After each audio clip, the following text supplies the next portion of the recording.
Let's write some spooky chords. First, let's start with a good old minor chord, which I've orchestrated here very simply.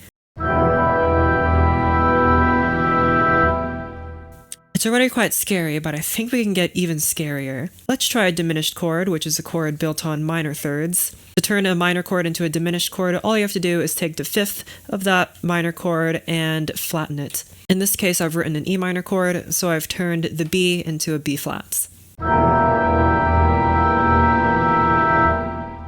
That's also quite spooky, but we can do even more.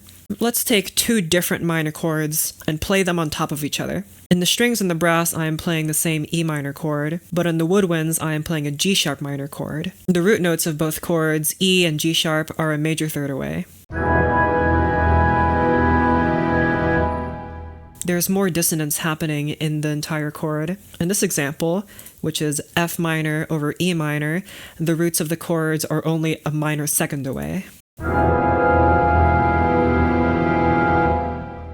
And in my third example, the roots of the chords are a tritone away, which is in between a perfect fourth and a perfect fifth. Another thing I like to do is to play parallel minor and major chords on top of each other. By parallel, I mean they just share the same root note.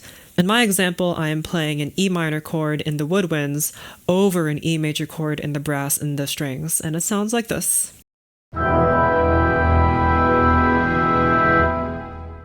It's somehow vaguely both minor and major at the same time, which I really like. Make sure when you're orchestrating these chords that you put one chord in the higher register and one chord in the lower register. If you put the chords too close together, it'll start to sound very muddy and the dissonances will not be very clearly heard, and instead you'll just end up with a mess.